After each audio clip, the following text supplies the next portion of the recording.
منا کی وادی کے اندر کائنات کا ایک انوکھا باب رقم ہوتا ہے. یہ بھی امتحان ہے حضرت ابراہیم خلیل اللہ کا. اس خاندان نے قدم قدم پہ امتحان دیے. پہلے اولاد نہیں ہے، یہ صدمہ سہا. پھر اولاد ہوئی تو کہا وادی غیر ذی زرع میں چھوڑا. اللہ کا حکم مانا اور وہیں اپنی اولاد کو اور اپنی زوجہ کو چھوڑ چلے آئے. فلسطین میں آ کے آباد ہو گئے. فلما بلغ معہ السعی، قرآن بتاتا جب وہ چلنے کے قابل ہوئے. ایک روایت میں 7 سال، 8 سال یا 9 سال عمر. بعض نے بلغہ سے بلوغت کی عمر مراد لی ہے. اب حکم ہوتا ہے جاؤ ملاؤ.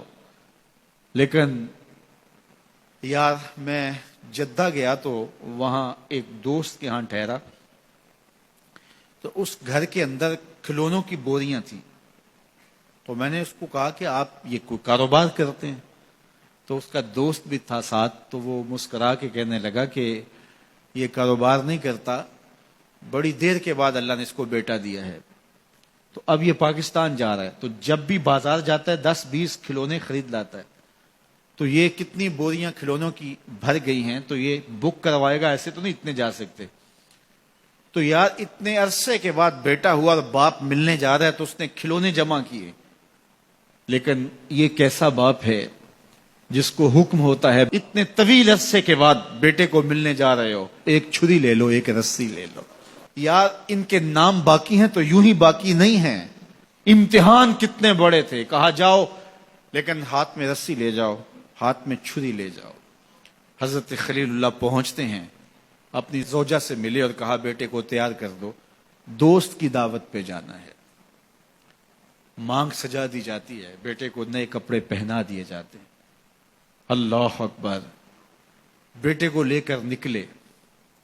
یار بیٹا ان فوان شباب میں ہو، چڑھتی جوانی ہو، تو باپ دیکھ کر کے کتنا خوش ہوتا ہے. اور پھر اس کا بیٹا بھی اکلوتا ہو، اور بیٹا بھی بڑھاپے کا سہارا ہو، عصائے پیری ہو، رب سے مانگ مانگ کے لیا ہو.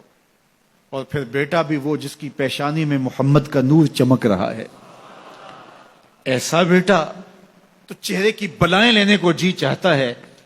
لیکن حضرت خلیل اللہ اللہ کے حکم پہ اس بیٹے کو ذبح کرنے کے لیے ہاتھ میں چھری اور رسی دبائے منا کی وادی کی طرف بڑھ رہے ہیں. شیطان نے سمجھا کہ اس سے نازک مرحلہ اس خاندان پہ نہیں آ سکتا.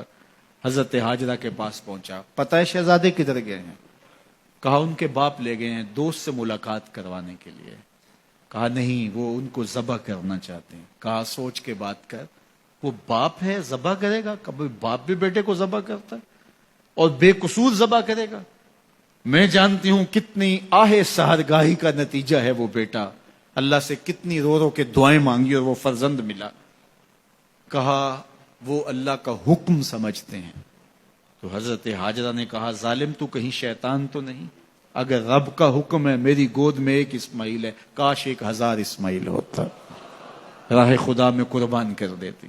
اسماعیل علیہ السلام کے پاس شیطان پہنچ رہا. اسماعیل پتہ ہے تیرے باپ تمہیں کدھر لے جا رہے ہیں؟ کہا کہ کدھر؟ کہا کہ وہ ذبح کرنے لے جا رہے ہیں. کہا تم سوچ کے بات کرو. ان کی آنکھوں کی چمک نہیں دیکھی؟ میری طرف دیکھتے ہیں تو لگتا ہے کہ ان کی آنکھوں سے شہد ٹپکتا ہے، اور وہ مجھے ذبح کر دیں گے. کہا اللہ کا حکم سمجھتے ہیں. کہا اچھا. کہا ہاں. کہا اسماعیل کے وجود میں ایک جان ہے، کاش میرے ایک ایک بال میں جان ہوتی اور راہ خدا میں قربان کر دیتا. ابراہیم علیہ السلام کے پاس شیطان پہنچ کے بولتا ہے ابراہیم اللہ کو راضی کرنے کے اور تھوڑے طریقے ہیں، ضرور بیٹے کو ذبح کرنا ہے. تو وہ بھی کنکر اٹھا کے مارتے ہیں اور شیطان کو راستے سے ہٹا کے منزل کی طرف بڑھتے ہیں. قرآن نے وہ سارا منظر بیان کیا ہے. فلما بلغ معہ السعی، باپ بیٹے کے پاس آیا اور کہا بیٹا میں نے خواب دیکھا ہے کہ میں تجھے ذبح کر رہا ہوں. فانظر ماذا تری، بتا تیری رائے کیا ہے. بیٹے پر سختہ طاری ہو جاتا، آنکھیں پھٹی کی پھٹی رہ جاتی. باپ کیا بول رہا ہے؟ لیکن یہ فیضان نظر تھا یا کہ مکتب کی کرامت تھی. سکھائے کس نے اسماعیل کو آداب فرزند. اللہ اکبر. فرزند ہو تو اسماعیل ذبیح اللہ جیسا. فانظر ماذا تری، بتا تیری رائے کیا ہے. بیٹا خاموشی اختیار کر لیتا. السکوت من الرضا، تو سکوت بھی رضا سے ہے، اس کی خاموشی بھی رضا مانی جاتی. اور جب اس طرح کی سراسیمگی کی کیفیت ہو تو خاموشی ہی رضا ہوتی ہے. بیٹا کہتا ٹھیک ہے آپ ذبح کر لیجئے. یہ بھی امتثال امر ہوتا، لیکن بیٹے نے 2 قدم بڑھ کے بات کی. بیٹے نے کہا یا ابا تفعل ما تؤمر ستجدنی انشاء اللہ من الصابرین. ابا جان ذبح کیا ہے، جو کرنا ہے کیجئے. یہ نہیں کہا یا ابا تذبح، ہاں ابا جی ذبح کر لیجئے. ذبح کا جواب ذبح سے نہیں دیا، بلکہ کہا یا ابا تفعل، اے ابا جان کیجئے ما تؤمر، جو بھی حکم ہو. ذبح کیا، جو بھی کرنا ہے کیجئے. رہی بات میری، یہ کام آسان تو نہیں، لیکن میرے اللہ نے چاہا تو صبر کر کے دکھاؤں گا. منا کی وادی ہے، باپ اور بیٹے دونوں نے طے کر لیا. باپ ذبح کرنے پہ راضی ہے، بیٹا ذبح ہونے پہ راضی ہے. یار اسلام من مانی کا نام نہیں ہے، اپنے خواہشات کو پورا کرنے کا نام اسلام نہیں ہے، اپنے آپ کو مالک کے سپرد کر دینے کا نام ایمان ہے. اس کا نام اسلام ہے. یہاں دیکھیے فلما اسلما، جب دونوں نے طے کر لیا، دونوں راضی ہو گئے. باپ ذبح کرنے پہ راضی ہو گیا، بیٹا ذبح ہونے پہ راضی ہو گیا. وَتَلَّهُ لِلْجَبِينِ، اور باپ نے بیٹے کو پیشانی کے بل لٹایا. قرآن نے وہ سارا منظر بیان کیا ہے. اس پر مفسرین کے 2 قول ہیں. ایک یہ کہ الٹا لٹایا تاکہ کفا سے ذبح کروں، گردن کے پچھلے حصے پر چھری رکھ کے ذبح کروں گا، منمونا چہرہ میری آنکھوں کے سامنے نہ ہو اور میرے دل کے اندر کوئی جذبہ رحم نہ جاگے جس سے اللہ کے حکم کی تعمیل میں دیر ہو جائے. اور دوسرا معنی یہ کیا کہ آپ جانور قربانی کے لیے ذبح کرتے ہیں تو اس کی گردن کو بل دے کے اس کی پیشانی کو زمین پہ لگا دیتے ہیں تاکہ یہ رگیں تن جائیں اور ذبح کرنے میں آسانی ہو. حضرت اسماعیل کی معصوم گردن کو بل دے کر کے ان کی پیشانی پتھر کے ساتھ جوڑی گئی. وَتَلَّهُ لِلْجَبِينِ، پیشانی کے بل یوں لٹایا گیا کہ گردن کھل جائے اور بیٹے کو ذبح کرنا آسان ہو. آنکھوں پہ پٹی باندھ لی کہ یہ منظر تو دیکھا نہیں جا سکے گا، اللہ کے حکم کی تعمیل بھی باہر صورت کرنی ہے. سعادت مند بیٹا بولتا ابا جان مجھے رسیوں سے جکڑ لیجئے، کہیں ایسا نہ ہو کہ میں تڑپوں اور اللہ کا حکم پورا کرنے میں آپ کو دیر ہو جائے. باپ بیٹے کو رسیوں سے جکڑ لیتا ہے، ہاتھ میں چھری پکڑی ہے، ذبح کرنے لگتے ہیں تو بیٹا بولتا ہے ابا جان رسیاں کھول دیجئے. کیوں؟ آپ کا منصوبہ، آپ کا پروگرام تبدیل ہو گیا. کہا نہیں. تو پھر کیوں رسیاں کھولوں؟ کہا کہیں ایسا نہ ہو کہ کل کا مورخ لکھے کہ باپ ذبح کرنا چاہتا تھا، بیٹا ہونا نہیں چاہتا تھا، باپ نے باندھ کے کیا. کھول دیجئے، نہیں تڑپوں گا. رسیاں کھل جاتی ہیں. بیٹا پیشانی کے بل لٹایا ہوا ہے، ہاتھ میں چھری پکڑی ہے، منا کی وادی ہے، کارکنان قضاء و قدر کی چیخیں نکل رہی ہیں، حوریں تھرا رہی ہیں، زمانہ کانپ رہا ہے، منا کی وادیوں پر تھر تھراہٹ ہے. مالک قیامت آنے والی ہے.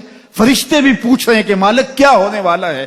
کہا تم کہتے تھے انسان کو پیدا کر رہا ہے، سجدے تو ہم کریں گے، ذرا میرے بندے کی ادا تو دیکھو، ذرا میرے بندے کا انداز محبت تو دیکھو، میری فرما برداری، انقیاد امر اور اطاعت اور امتثال امر کی مثال تو دیکھو، ذرا دیکھو میرا بندہ میرے حکم کی تعمیل کیسے کر رہا ہے. اللہ اکبر. کائنات آنکھیں جھپک رہی ہے، سورج منہ چھپا رہا ہے کہ یہ منظر دیکھا نہیں جا رہا، اور منا کی وادی تھر تھر کانپ رہی ہے کہ ایک بوڑھا باپ ہاتھ میں چھری پکڑے اپنے نونہال فرزند کو ذبح کرنا چاہ رہا ہے. عجیب منظر ہے کائنات کے اندر. حضرت ابراہیم آگے بڑھے، بیٹے کی گردن پہ چھری رکھی اور پوری قوت کے ساتھ چھری کو جنبش دی. اللہ اکبر. لیکن ایک بال بھی نہیں کٹا. پاس پڑے پتھر پر چھری کو مارا. لما تقطع یا سکین، چھری کاٹتی کیوں نہیں؟ تو چھری نے آواز دیا الخلیل یامرنی والجلیل ینہانی، خلیل مجھے کاٹنے کا کہتا ہے، رب جلیل کہتا ہے خبردار ایک بال بھی کاٹا. کہا چھری تیرا کام تو کاٹنا ہوتا ہے. کہا حضرت آگ کا کام بھی تو جلانا تھا، جس نے آگ کو جلانے سے روکا تھا آج اس نے مجھے کاٹنے سے روک دیا. اس کا یہ مفہوم بھی نکالا جا سکتا تھا کہ میں نے تو چھری چلا دی، اب چھری نے کچھ نہیں کیا تو میرا کیا قصور. اللہ اکبر. دوبارہ چھری تیز کی اور حلق پر چھری کی نوک رکھی اور اپنا سارا وزن ڈال دیا. گردن کٹ گئی، خون بہنے لگا اور دل میں تھا کہ اتنا بڑا کام جو میں نے کر لیا. لیکن جب پٹی کھولی تو دیکھا منظر بدلا ہوا ہے. جس کو بیٹا سمجھ کے ذبح کیا وہ بیٹا نہیں تھا، دمبا تھا. اور جبریل امین پاس کھڑے ہیں اور اسماعیل مسکرا رہے ہیں. بے ساختہ زبان سے نکلا اللہ اکبر. تو حضرت اسماعیل بولے لا الہ الا اللہ واللہ اکبر. جبریل بولے اللہ اکبر وللہ الحمد۔ اب یقین تھا کہ یہ سارا اہتمام ادھر سے، جبریل کا آنا اور دمبا پڑا ہے اور ذبح پڑا ہے اور جبریل امین موجود ہیں تو یہ یہی لے کر آئے ہوں گے، اور بیٹا مسکرا رہا ہے۔ یہ سارا منظر، یہ قرینہ حالیہ بتا رہا تھا کہ یہ سارا الوہی اہتمام ہے، رب نے قربانی قبول کر لی۔ لیکن صرف اتنا ہی نہیں ہوا کہ یہ قرینہ حالیہ آپ کو یقین دلاتا، بلکہ منا کی وادی چمکنے لگی اور وہی کے اجالوں سے پوری وادی روشن ہو گئی، اور آواز آنے لگی وَنَادَيْنَاهُ يَا إِبْرَاهِيمُ قَدْ صَدَّقْتَ الرُّؤْيَا إِنَّا كَذَلِكَ نَجْزِي الْمُحْسِنِينَ۔ یہ منظر دیکھا تو ابراہیم ابھی کوئی سوال کرتے، کسی سے پوچھتے کہ یہ کیا ہوا، اتنے میں وہی نازل ہوئی، اے ابراہیم تو نے واقعی خواب پورا کر دکھایا، انا کذالک نجزی المحسنین، ہم اپنے بندوں کو یوں ہی صلہ دیا کرتے۔ تیرے بیٹے کو ذبح نہیں کروانا تھا تیرے ہاتھوں سے، ہم نے تیرا امتحان لینا تھا، بس ابراہیم تیرا امتحان پورا ہو گیا، ہم نے تیری سنت کو اب قیامت تک کے لیے باقی رکھا، قیامت تک کے لیے باقی رکھا۔ اور پھر خود میرا رب کہتا ہے سلام علی ابراہیم، ابراہیم تیرے اوپر سلام ہو۔ اللہ اکبر۔ منا کی وادی کے اندر حج کے موقع پر 40 لاکھ حجاج ہیں، تو کچھ شیوخ عرب کے اور باقی عمراء مخیر سعادت مند لوگ 100 قربانیاں بھی پیش کرتے ہیں، تو کروڑوں قربانیاں منا کی وادی میں ذبح ہو رہی ہوتی ہیں اور حدود حرم میں، اور بے ساختہ زبان پہ نکلتا ہے سلام علی ابراہیم۔